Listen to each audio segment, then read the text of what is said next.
제가 지난주 토요일에 가슴 명상 모임을 하고 나서 일주일 동안 변화가 있었는데요. 그거에 대해서 제가 이제 나눔하면서 내가 이거에 대해서 모임에서 나누면서 이것에 대한 이야기의 제목을 뭘로 할까 하다가 일단은 제가 4차원 시공 속의 자기에서 5차원 현재의 순수 의식으로 변화되는 이 과정이었구나가 한마디로 이렇게 정리가 됐어요. 그거의 시작은 이제 지난주에 여기 모임에서 선생님이 의회방에 의식을 2개 걷게 시키셨고, 그리고 그냥 평상시대로 머리에서 이렇게 의식을 두고 걷게 시키셨어요. 그러면서 계속 의회방에서 이 청명함을 계속 느끼는 걸 했었는데, 제가 그러고서 이제 집으로 돌아갔어요.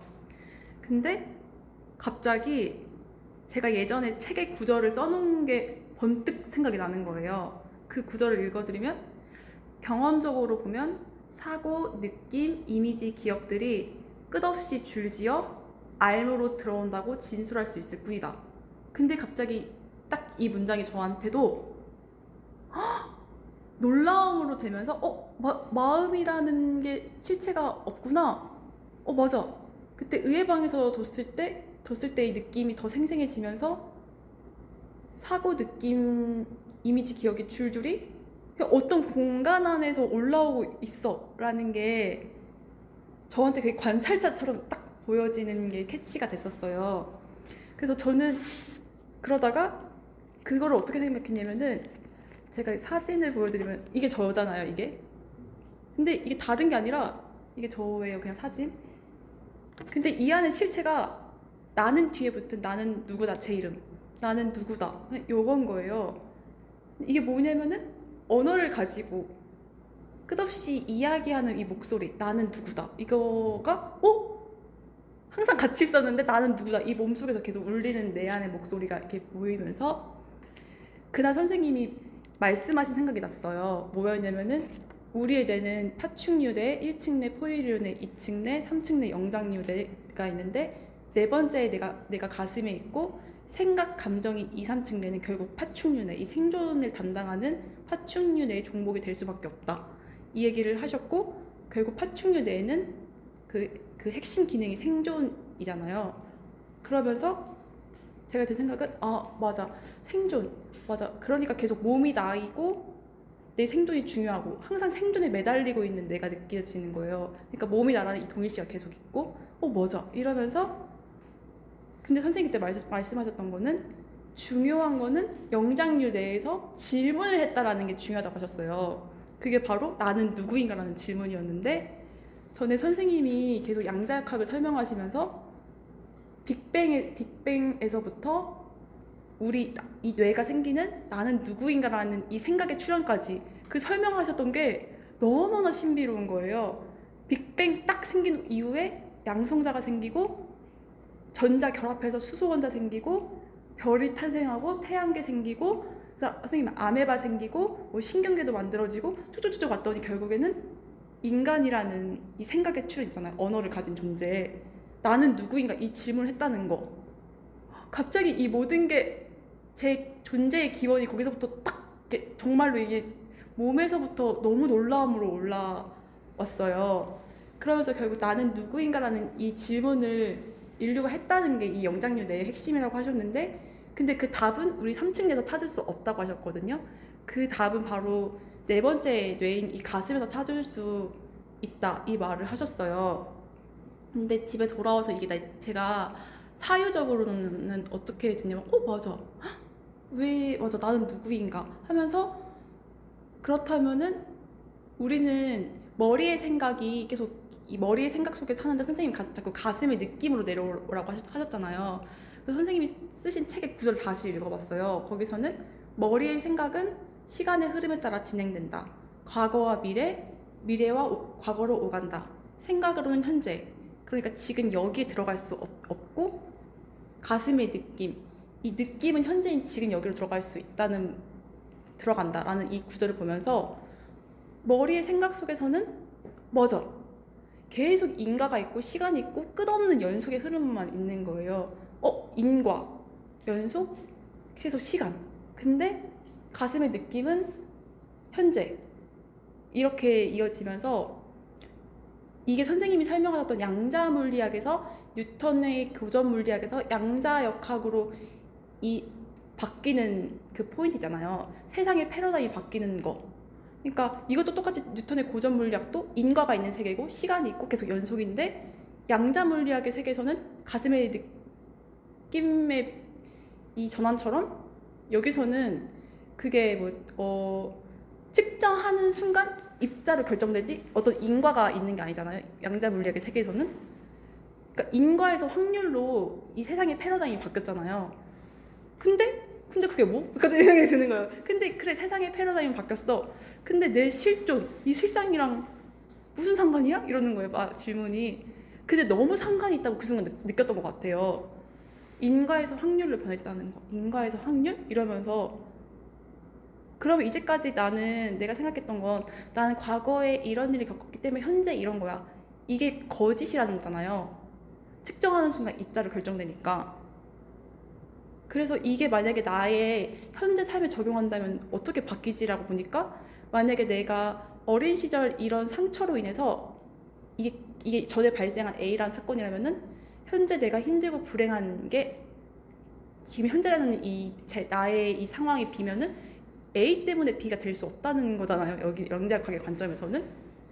근데 그러면 뭐지? 양자역학은 하니까 선생님이 사람은 가슴의 존재 상태대로 살고 있다는 말씀이 생각났어요. 결국에는 우리 존재 상태에 이 우주가 반응하고 있다는 거잖아요. 인과가 아니라 결국에는. 그래서 그런 것들이 생각이 나면서 그러면 난 자꾸 인과라고 믿고 있었던 거는 과거의 그 환경을 창조한 그때의 나의 의식 수준과 가슴이 깨어나지 않은 현재의 내가 창조하고 있는 이 의식의 수준이 결국 같다는 거였구나 라가 되면서 가슴이 깨어나지 않았기 때문에 그 같은 의식에 머물러서 같은 경험을 창조하고 있었던 거구나 하면서 너무 납득이 되기 시작했어요. 그러면 테두리 나라는 이 자기라는 환상은 인과가 있다고 믿는 얘는 뭐지? 라고 하면은 결국 나는 무엇이다에서 이 서술체 있잖아요. 나는 누구다 하는 거. 그러니까 난 누구고 맨날 이 생각 속에 살고 있잖아. 나는 누구, 그래서 이 관계된 얘는 누구, 뭐 세상은 누구고 계속 나는 누구다. 이 서술체가 테두리인 거예요. 나는 무엇이다 하는 이 서술어가.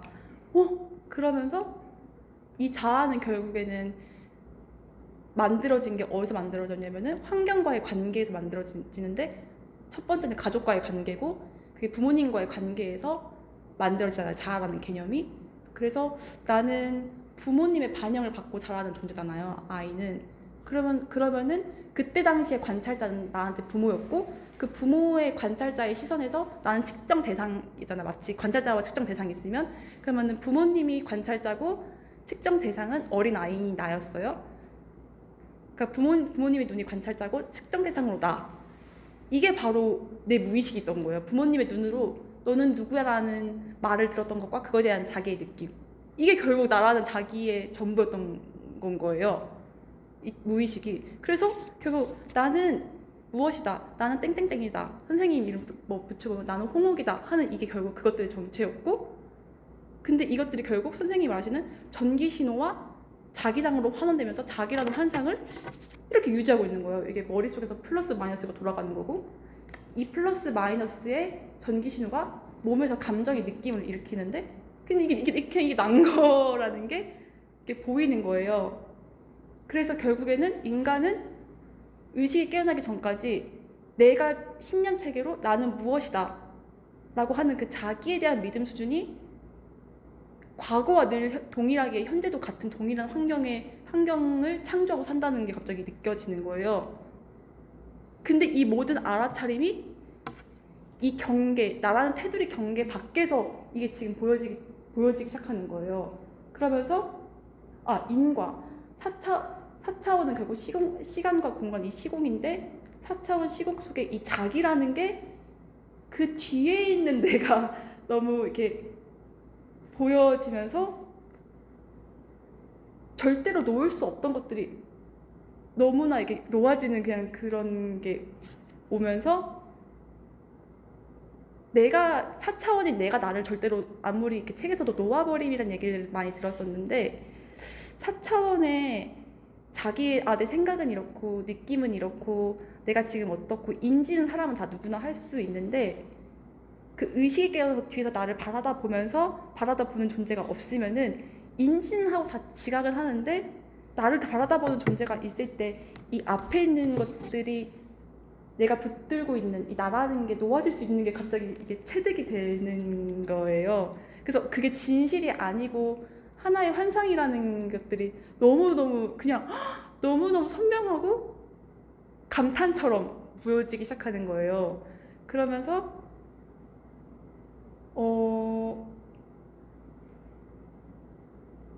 이 의의 방에 있을 때 너무나 청명하고 아무 걸림이 없고 정신까지 점점 맑아지고 이 존재의 가슴이 깨어나서 4차원의 시공에 자기를 바라다봄이 그냥 순간적으로 그냥 계속 그 느낌이 너무 저한테 오면서 선생님이 말씀하신 테두리가 4차원 시공 속 이 과거와 미래 사이에 있는 거였구나가 느껴지고 현재는 이 테두리 밖 즉 4차원 시공 속에 자기라고 하는 것 뒤에 이 경계가 없는 곳에 있구나라는 게 실감으로 이게 몸으로써 엄청나게 느껴지면서 마음속에서 엄청나게 이렇게 막 계속 감탄되고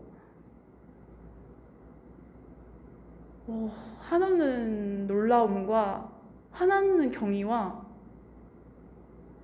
마치 우주 처음 탄생부터 별들이 탄생하는 순간들과 이 모든 그리고 태양계가 만들어져서 이 지구에서 단세포가 만들어지고 그다음 내가 만들어지고 인간이 만들어지고 그 인간의 뇌에서 나는 누군가 떨어지고 이 모든 게 너무너무나 정확하게 이 의식이라는 이 의식이 체험되기 위해서 여기서부터 다 왔구나가 너무 느껴지는 거예요. 그것들이.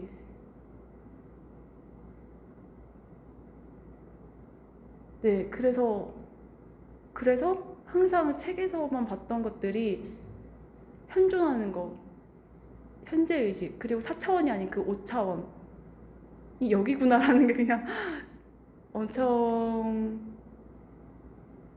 싱그러운 느낌처럼 몸에서 마음에서 계속 이렇게 느껴지면서 인터스텔라에서 5차원 존재들에 대한 이야기가 되게 자주 등장하는데 거기서 아버지가 그 큐브 테서렉트라는 그 시간이 그 물리적 차원으로 구현된 곳에 들어가서 그 딸인 쿠퍼한테 계속 메시지를 보내잖아요. 그 책과 시계 사이에서 그 세계선 다발을 때려서 중력을 만들어내서 그 딸한테 보내고 그 중력이 딸이 머프한테 도달하고 근데 이게 이 아버지가 내 가슴의 존재처럼 나한테 항상 돌아오라는 메시지 같고 그 머프였던 딸이 시공 속에 있는 저였던 것처럼 되게 느껴지면서 또 다른 감동으로 엄청나게 들어오는 거예요 저한테. 네, 그래서 저의 그 머리의 세계에 살았던 것들이 진짜 체험적으로 가슴에서 깨어나는 느낌이 저한테는 이렇게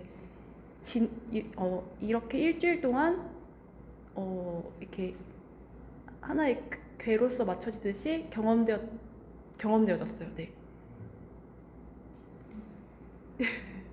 지금 말씀하신 거에 대해서 혹시 질문 물어보고 싶은 거 있을까요?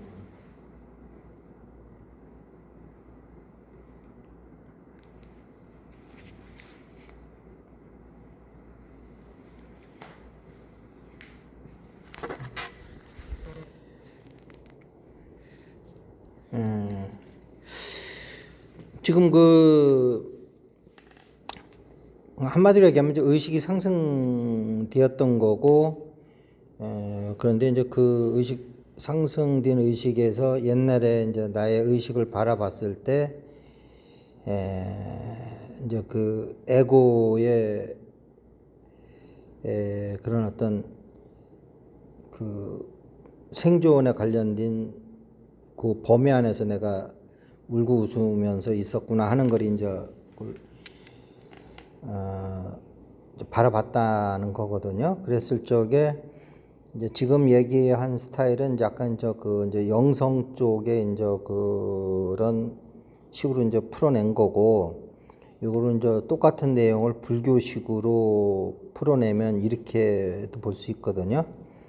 그러니까 이제 불교에서는 제일 중요한 게 이제 버릴 사자인데, 그 버릴 사자라고 하면 사실은 그 이해의 범위가 되게 좁아져요. 그래서 오히려 그 버릴 사자가 우리 내면의 의식에서는 어떤 의식인지를까지 이렇게 연결이 잘 안 돼요. 그냥 뭐 번뇌망상 버리고 뭐 이제 이렇게만 생각을 하는데, 그게 아니고 그 버릴 사자가 무슨 의미가 있는가를 가장 극명하게 잘 나타내 주는 게 이제 그 사무량심에서 자비희사에서 사인데, 그 사를 자비희사에서 기준은 사인 거예요. 자비희의 결과가 사가 아니고 사가 있을 때 자비희가 되는 거예요. 그러면 그 사는 뭐냐 하면 방금 전에 이 체험을 말씀해 주신 분의 그 나중에 그 이렇게 깨달은 고차의식이 산 거예요. 근데 그 고차의식에서 봤을 적에는 그 이 자비희라는 게 사가 없을 때는 그대로 울고 웃는 거예요. 고통 속에서, 즐거움 속에서 울다가 고통 속에서 또 헤매다가 이제 이러는 건데, 이 사가 돼서 어떤 그 고차의식으로 올라가 버리면 우리 몸에 아직 그 오온인 그 색수상행식은 그대로 있죠. 있는데 내 의식은 그 고차의식으로 올라간 거고, 올라갔음으로 해서 이제 그 불교식으로 얘기하면 사가 된 거고, 영적인 영성책으로 말하면 이제 어떤 영적인 의식으로 올라간 거고, 불교식으로 얘기하면 어떻게 보면 이제 오법운이 된 거죠. 오치온에서 오법운. 물론 이제 불교에서는 그 오법운이라고 하는 거는 그 부단한 노력에 의해서 하나하나 벽돌 쌓듯이 해가지고 이렇게 성취되는 걸로 얘기하는 건데, 그렇지 않아요. 우리 의식을 실체해 보면 어느 임계치 이상 올라가 버리면 이게 하루아침에 이게 탁 틀어져 버리는 거지, 그렇게 벽돌 하나하나씩 쌓을 때마다 계속 그 차이가 느껴지면서 계속 올라가지는 않거든요. 그 임계치 전까지만 해도 캄캄했다가 한순간에 확 빛이 들어오는 거라서 마치 뚝방 터지는 거와 같은 거지, 수도꼭지 천천히 여는 거와 같은 그런 건 아니거든요. 이제 그랬을 적에 우리 몸 안에, 우리 의식은 고차의식이 올라갔어도 우리 몸 안에 아주 오법은 저 색수상 행식, 즉 몸과 감정과 생각과 뭐 인식, 이거는 그 작용은 그대로 있기 때문에 이게 슬픔과 분노가 오락가락 하지만, 이것이 이제 고차의식에서 보았을 적에는 이것이 그 옛날처럼 내가 에고 의식에 있을 때는 얘네들하고 동급이었기 때문에 얘네들이 흔들리는 대로 내가 그대로 100% 그것이 나인 줄 알고 이것에 같이 흔들리고 같이 이렇게 그 영향을 받았지만, 아직은 얘네들이 내가 그 오온에 있기 때문에 그 색수상 인식이 없어지진 않았기 때문에 그 옛날 같은 그런 그 에고의 의식은 그대로 있지만 거기에 내가 물들지 않는다는 거예요. 그게 사인 거예요. 그게 사. 버릴 사. 그렇게 되면은 이 버릴 사라는 게 그 불교적으로 얘기하면 이게 해탈인 거예요. 왜냐하면 내 안에 울고 웃는 거가 나를 흔들질 못하니까 내가 거기에서 해방되고 탈출된 거예요. 그래서 해탈이라는 건 해방되고 탈출했다는 얘기거든요. 뭐에서 해방되고 탈출했느냐? 에고의식의 고통으로부터 해방되고 탈출했다는 거예요. 그래서 그것이 있지만 영향을 나한테 못 준다 이거예요. 그래서 번뇌가 보리라는 얘기도 나오는 거고, 중생이 부처라는 얘기도 나오고 이렇게 되는 거거든요.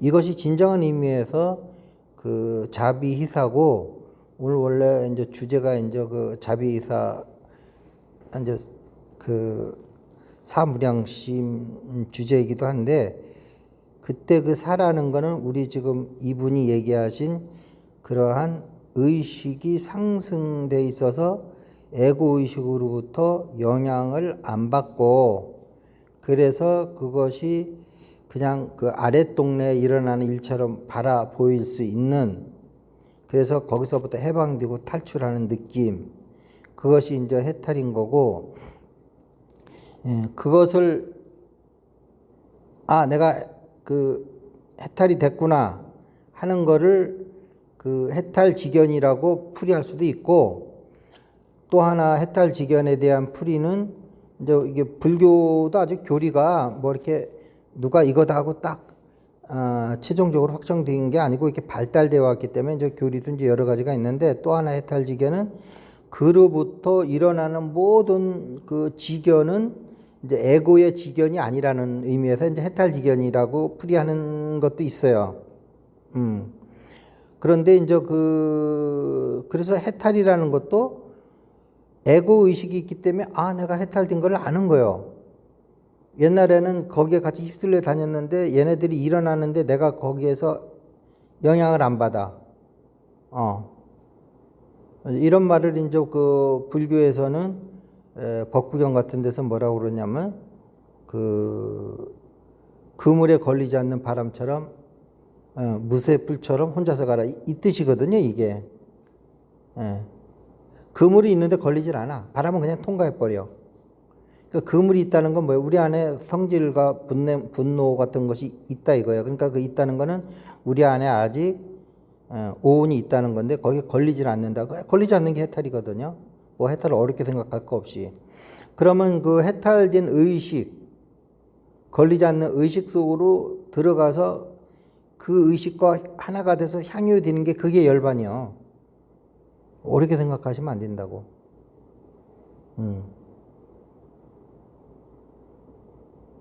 그러면 이제 여기서 이제 또 불교의 그러면 중도는 그러면 어떻게 해석할 거냐가 있는데 예를 들면 내가 그 해탈된 의식에 있으면서 그보다 낮은 차원 지금 오치원의 세계는 아직 벌어지고 있단 말이에요. 벌어지고 있는데 그거에 영향을 안 받아.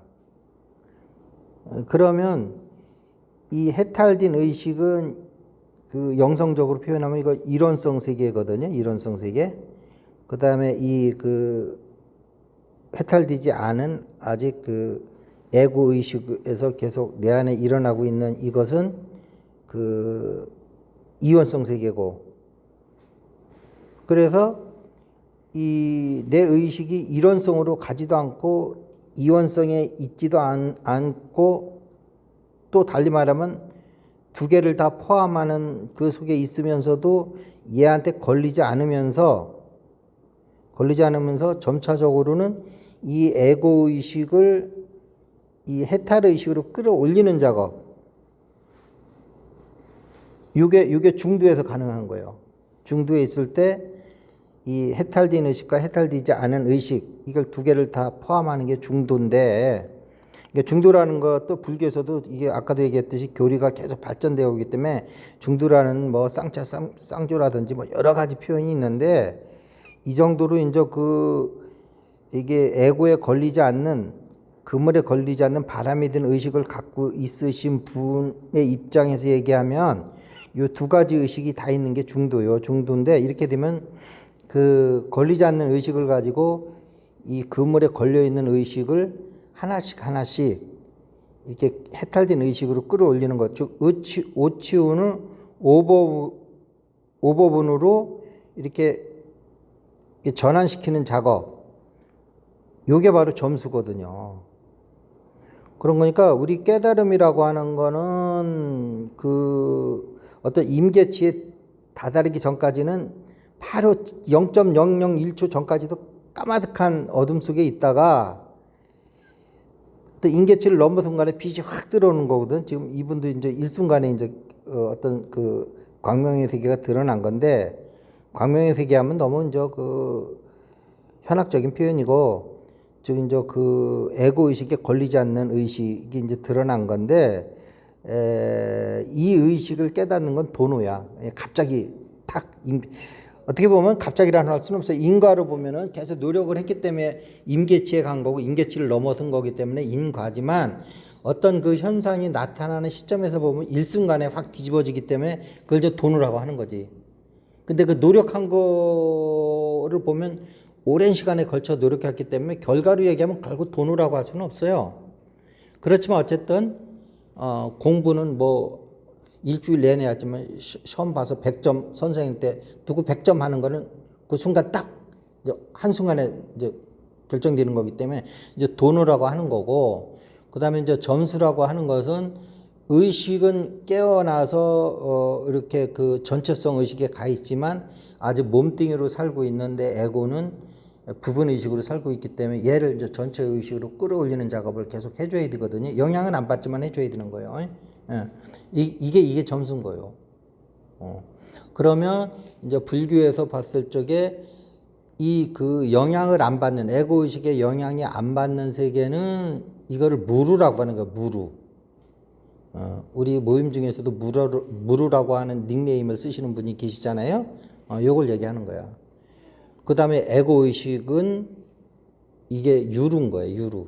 이 샌다 이 말이야. 질질 새가지고. 그 다음에 이 에고 의식의 영향을 안 받는 거는 요거를 무의라고 하는 거. 무의. 행함이 없이. 이거 뭐 어떻게 행함이 있어요? 여기는 행함 없어요. 그렇지만 에고 의식은 유의법이야. 그래서 불교인들이 수행 자체도 유의와 무루로 해야 되는 거 아니냐 그러는데 아니에요. 그것이 터지기 전까지는 끊임없이 유의법으로 하는 거예요. 임계치 끌어올리는 작업은. 아시겠죠? 그 다음에 이제 또 하나 이제 그 불교 공부하시는 분들한테 좀 중요한 얘기를 하나 해드리면 이런 거죠. 우리가 유루 무루를 하는데 이제 어떤 분이 이제 수행을 하셔가지고 오셨는데 아직 사실 무루하고 무의는 같은 말이요. 네? 그 세느냐 안 세느냐는 관점으로 봤을 때는 무루라고 그러는 거고, 이것이 인위적인 거냐 인위적인 거를 넘어서 있느냐 했을 때는 무인 거고, 이제 그렇게 같은 말이요. 같은 말인데 그 나를 보세요. 보면 잘생기고 훌륭하신 분이 같은 말이잖아 나한테는.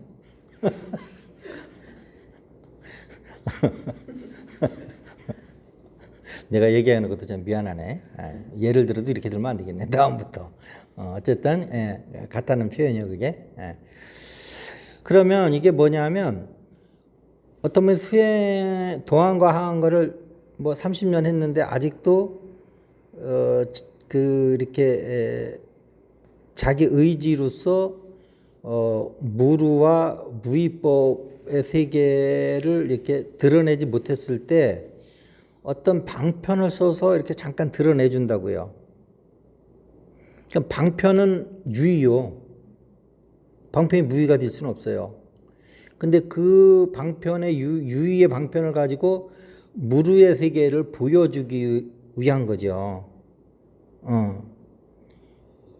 그 다음에 그 유의와 유루법을 가지고 방편을 써서 그 수행자한테 탁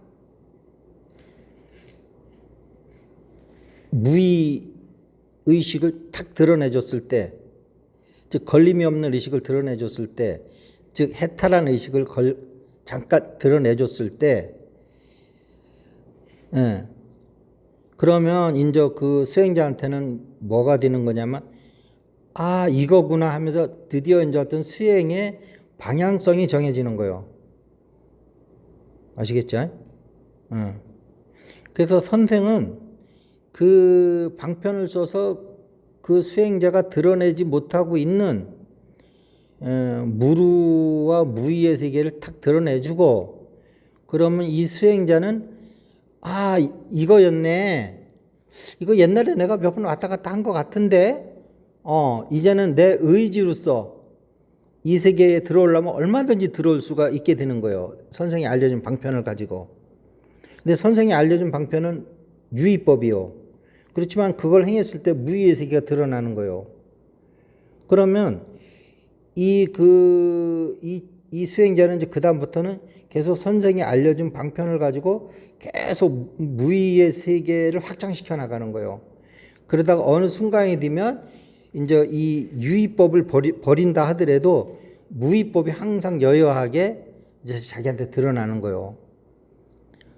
이거를 모르면 어떤 방편을 통해서 자기가 무루를 드러냈는데도 방편이 유의라고 그래서 버리는 이런 우매한 짓을 할 수가 있다고. 본인이 깨어나기 전에 어떻게 그 무의법을 가지고 그 양반을 깨우칠 수가 있겠냐고. 무의를 모르는데. 그래서 유의법을 가지고 쓰는데 이거 수행법이 유의법 아닌가 하면은 그거는 뭔가 이게 그 무의법을 드러내는 방편은 유의법이어야 되는데 이게 방편까지도 무의법을 하라는 얘기인데 그거는 무의법을 깨달은 사람한테는 무의법으로 깨닫게 해줄 수 있어요. 손가락 하나만 올려도 다 알아채거든. 그다음부터 연꽃 부처님처럼 연꽃을 하나 탁 올려도 알아듣고 알아보고 그런데 이게 그 무의법이 드러나지 않은 사람한테 온갖 무슨 짓을 해도 다 몰라. 근데 무의법이 드러나는 사람한테는 무슨 짓을 해도 다 알아. 뜰 앞에 잣나무에도 알아듣고 뭐 자다 일어나서 뭐 빗장을 만지라 뭐 이래도 알아듣고 그게 뭔 말인지 알아. 그래서 불교 믿는 사람들이 이런 착각은 절대 있으면 안 돼요. 방편은 다 유의법이에요. 그래서 이렇게 해서 그 우리 체험하신 분의 이제 그 전에 이제 요 가슴 명상에서 그 지혜와 사랑이라고 하는 그 세션을 진행할 때 와가지고 이제 그 지혜를 드러내는 그 가슴 명상 인의 예지에서 의의 방인데 의의 방에서 그 이게 이제 무의의 방을 이렇게 이제 증득했다가 그것이 이제 확 이제 열리는 계기가 된 건데 요렇게 얘기하면 이건 가슴 명상식으로 이렇게 표현을 하는 거고 지금 내가 얘기한 거는 우리 대한민국에는 불교 수행하신 분이 너무나 많기 때문에 불교적 언어로 이렇게 재해석을 해서 여러분한테 말씀드린 겁니다. 자, 훌륭하신 체험 감사드리고요. 일단 체험기는 여기서 마치도록 하겠습니다.